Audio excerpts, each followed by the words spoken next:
तीनही चारही गॅजेटियर बद्दल शिंदे समितीकडून अहवाल सरकारने स्वीकारायचा. बघा बरं का, तो सरकारने स्वीकारायचा. सरकारने स्वीकारल्यानंतर किंवा स्वीकारायच्या आधी राज्य मागासवर्ग आयोगाकडे देऊन राज्य मागासवर्ग आयोगाला सुद्धा सरकारने शिफारस सरकारला करायला लावायची. या दोन शिफारशी झाल्याच्या नंतर सरकार अहवाल घेऊन कॅबिनेट आणि राज्यमंत्रिमंडळ ते अहवाल ठेवून द्यायची, त्याची अंमलबजावणी करायची. दोन प्रकार आहेत. एक प्रकार विशेष अधिवेशन बोलवा किंवा राज्यमंत्रिमंडळ कॅबिनेटची बैठक बोलवून तुम्ही त्याची अंमलबजावणी करा. प्रक्रिया पार पाडत असताना सरकारने तुम्ही म्हणलात रात्रभर मुख्यमंत्री आणि दोन उपमुख्यमंत्री बसलेत म्हणून सांगायला लागलंय. ते जर रात्रभर बसले असले तरी इतकं खिचकट करायची गरज नाही, एवढा विचार करायची गरज नाही. मी आत्ता सांगितलेली पद्धत जरी केली तरीही ते लागू होतंय. आत्तापर्यंत सांगितलेली ही पद्धत आणि यापुढं 83 क्रमांकानुसार तत्सम आणि पोटजात म्हणून गॅजेटचा आधार घेऊन तीनही मराठवाड्यातला सगळा मराठा कुणबी आहे. सातारा संस्थांच्या गॅजेटियर बद्दल पण तेच विषय. असं करून आपण उद्यापासून गावागावात किंवा तालुक्यात जिल्ह्यात प्रमाणपत्र वाटप करण्याचं अभियान सुरू करू शकता. पुन्हा एकदा सांगतो, 83 क्रमांकानुसार त्या आधारे पोटजात उपजात म्हणून तत्सम जात म्हणून गॅजेटियरच्या आधारे गॅजेटियरला मंजुरी देऊन त्या आधारे राज्य मागासवर्ग आणि समितीच्या अहवालाच्या आधारे तुम्ही 2012च्या कायद्यानुसार 2012च्या कायद्याच्या आधारानं गॅजेटियरच्या आधारानुसार आम्ही हैदराबाद गॅजेटियर, सातारा गॅजेटियर, बॉम्बे गव्हर्नमेंटचं गॅजेटियर लागू करत आहोत. त्याची तात्काळ अंमलबजावणी करत आहोत. उद्यापासून प्रमाणपत्र वाटप करण्याची जिल्हाधिकारी महोदय, राज्यभरातले तहसीलदार महोदय यांना निर्देश देत आहोत की उद्यापासून आपण प्रमाणपत्र वाटप सुरू करावेत. मराठवाड्यातला मराठा हा कुणबीचे, तेच सातारा संस्थान आणि बॉम्बे गव्हर्नमेंटला लावून आपण ते करू शकता. इतकी सोपी प्रक्रिया आहे. त्याला रात्रभर मुख्यमंत्री आणि दोन उपमुख्यमंत्र्याला जागायची गरज नाही. तरी पण त्यांच्याकडे कायदेतज्ञ आहेत, त्यांच्याकडे महाधिवक्ते आहेत, त्यांच्याकडे लागणाऱ्या सगळ्या प्रोसिजर आहेत. तरी रात्रभर जागायची गरज नाही.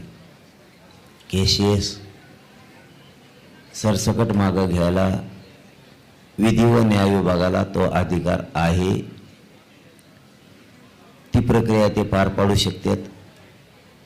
बलिदान गेलेल्या कुटुंबाचा विषय मुख्यमंत्री सहायता निधीचा आहे, तो पण साधा विषय. नोकऱ्या द्यायच्या इथून पाठीमागत दिलेल्या आहेत बलिदान गेलेल्या कुटुंबाला, आताही दिल्या पाहिजेत. मला तर अशी माहिती मिळाली, रात्री पुन्हा एक आमचा बांधव मुंबईत अटॅक येऊन वारला आहे, त्याचं बलिदान गेलं. देवेंद्र फडणवीसांमुळं तिसरा खून झाला आहे आमचा आत्तापर्यंत. देवेंद्र फडणवीसला आईला बोलल्यावरती राग येतो. आमच्या आईचं लेकरू गेलं, आईच्या कुशीत खेळणारं सोन्यासारखं तिचं लेकरू आरक्षणाच्या मागणीसाठी मेलं गेलं याची लाच तुझ्या आईला किंवा तुझ्या मंत्र्याला वाटू दे. कारण देवेंद्र फडणवीसला जर दुःख झालं तर आमच्या नेत्याला दुःख होतं. मराठ्याची पायदाशी ती म्हणतेच 96 कुळे आहे का नाही का 6 नंबरचे काय माहीत, पण आमचे पोरं मेले. देवेंद्र फडणवीसच्या आईला त्या मायमाऊलीला आमचं सांगणं आहे, आई जसं तुमचं देवेंद्र फडणवीस लेकरू आहे तसं आमच्या आईचं काल लेकरू देवेंद्र फडणवीस साहेबांनी हिरावून घेतलं. आई एक शब्द तरी त्या लेकराबद्दल बोलता, या लेकराबद्दल बोला अशी आमची अपेक्षा. गरिबाचं लेकरू पायपीट करीत करीत आरक्षणाच्या न्यायासाठी मुंबईला तुमच्या पोराच्या दारात आलतं, पण तुमच्या पोरानं त्याचा खून केला, न्याय तर दिलाच नाही. त्याला अटॅक येऊन मेलं म्हणजे त्याला खूनच म्हणलं जातं. देवेंद्र फडणवीसच्या आई माऊलीला आमचं तेच विचार नाही. तुमच्या लेकराबद्दल तुम्हाला जितक्या वेदना होत्या, आईचं काळीच तुम्ही देवेंद्र फडणवीसच्या आई आईचं काळीज तुम्हीच जाणू शकता.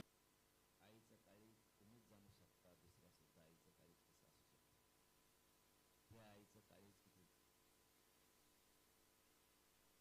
किती खुशीतून निघून गेलं काय. तर जरांगे पाटील आता बोलतायत, मराठ्यांना कुणबीची पोटजात म्हणून जाहीर करा. देवेंद्र फडणवीस यांनी तातडीने याची दखल घेणं अपेक्षित आहे असं जरांगे पाटलांनी म्हटलंय.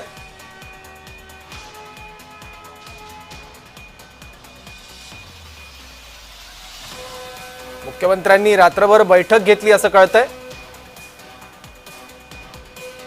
मराठ्यांना कुणबीची पोटजात म्हणून जाहीर करा असंही जरांगेंनी म्हटलंय. आणि आईवर बोललं, फडणवीसांना वाईट वाटतं तर आमची लेकरं मरतायत, त्यांच्या आयांना काय वाटत असेल याचाही विचार करा असं जरांगे पाटलांनी म्हटलंय. आमचा जीव झाला का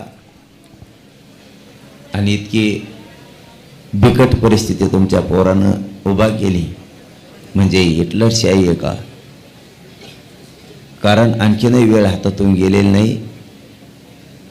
आम्ही हक्काच्या पलीकडे मागत नाहीत, पण राजकीय स्वार्थापोटी तुमचं पोरग कुठल्याही थराला जायला लागलं, ती वेळ आई येऊ देऊ नका. एकदा जर लोक उसळले तर काहीच बघणार नाहीत. आणखीन वेळ हातातून गेली नाही. आमची विनंती आहे,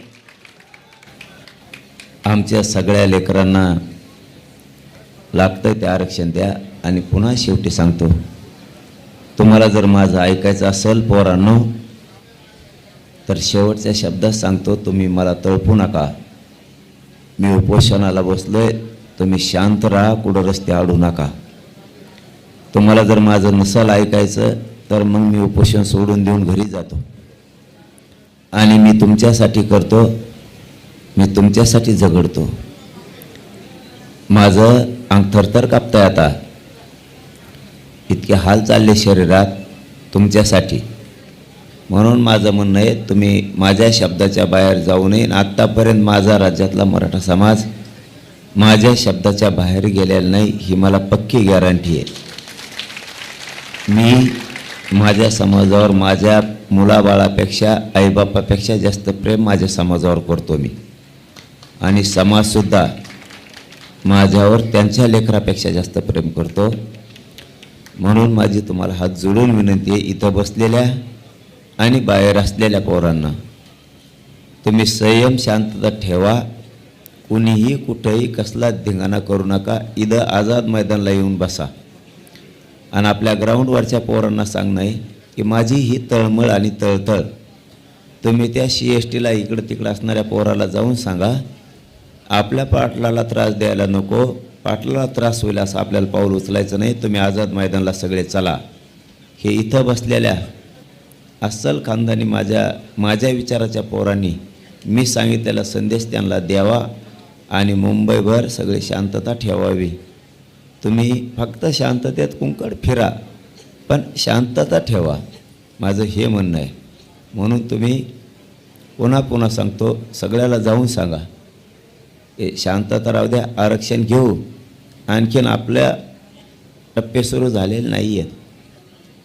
ज्यावेळेस खरी वेळच येईल त्यावेळेस आपलं तुम्हाला सगळ्याला माहिती आहे, अख्खा महाराष्ट्रातला मराठा मुंबईकडे येणारे ज्यांनी त्यांनी ज्याची त्याची तयारी केलेली आहे, फक्त ते वाट बघतायत ते टप्पा कधी येतो आहे.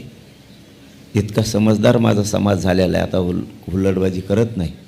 फक्त पोरांना जाऊन सांगा माझा निरोप, पाटलाला डाग लागन, पाटलाला त्रास होईल, असं एक काम करायचं नाही.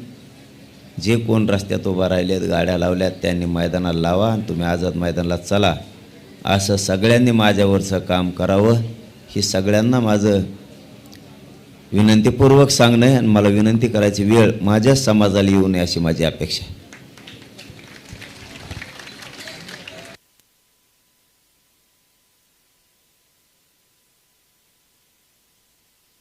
नका असं आवाहन जरांगे पाटलांनी केलंय. आणि तुम्हाला यायचं असेल तर इथं आझाद मैदानातच माझ्यासोबत येऊन बसा.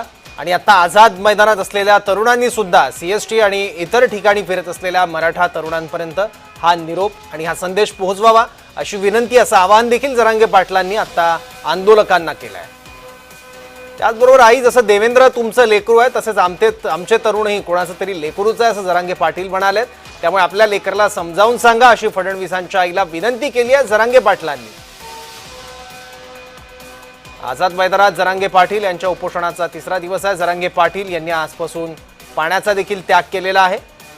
आमरण उपोषण सुरू आहे जरांगे पाटलांचं. मराठ्यांना ओबीसीतूनच आरक्षण मिळावं अशी भूमिका घेऊन जरांगे पाटील यांनी मुंबईत उपोषणाची हाक दिली आहे. मोठ्या संख्येनं मराठा बांधव आता मुंबईत जमलेले आहेत. आझाद मैदान सुद्धा कचाकच भरले आणि आसपासच्या परिसरात सुद्धा मराठा आंदोलक हे जागोजागी आहेत.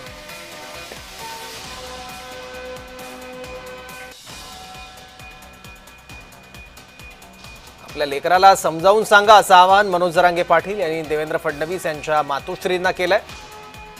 जोरदार घोषणाबाजी आता केली जाते आझाद मैदानात सुद्धा आणि आसपासच्या परिसरात सुद्धा मोठ्या संख्येनं मराठा बांधव जमलेले आहेत. मागणी एकच आहे, ओबीसीतून मराठ्यांना आरक्षण मिळावं, सरसकट कुणबी म्हणून हे आरक्षण मिळावं आणि सगळे सोयरेबाबत सुद्धा अंमलबजावणी व्हावी. या मागण्यांसाठी जरांगे पाटलांचं उपोषण सुरू आहे. आझाद मैदानात हे उपोषण सुरू आहे. तिथेही मोठ्या संख्येनं मराठे आणि आसपासच्या भागात सुद्धा मोठ्या प्रमाणात मराठा बांधव जमले आहेत. मुंबई स्टॉक एक्सचेंजमध्ये सुद्धा घुसण्याचा प्रयत्न काही मराठा आंदोलकांनी केलेला होता. आणि इतकंच नाही तर काही पत्रकारांसोबत सुद्धा गैरप्रकार घडलेले होते, ज्याची तक्रार जरांगेंकडे करण्यात आली होती. त्यानंतर जरांगेंनी सुद्धा तातडीनं त्याची दखल घेतली आहे आणि शांततेचं आवाहन केलं आहे. कुठलाही गैरप्रकार होणार नाही याची जबाबदारी तुम्ही घ्या, ती आपली आहे, माझं ऐकाल अशी मला अपेक्षा आहे असं जरांगे पाटील म्हणाले. आणि त्याचबरोबर आसपासच्या परिसरात सुद्धा जे मराठा बांधव फिरतात त्यांच्यापर्यंत सुद्धा निरोप पोहोचवा. कुठं फिरायचं ते फिरा, पण शांततेत कोणाला त्रास होणार नाही याची काळजी घ्या असंही जरांगे पाटलांनी म्हटलं. आणखी माहिती घेऊयात, आपले प्रतिनिधी विजय चिडे आपल्यासोबत आहे. विजय.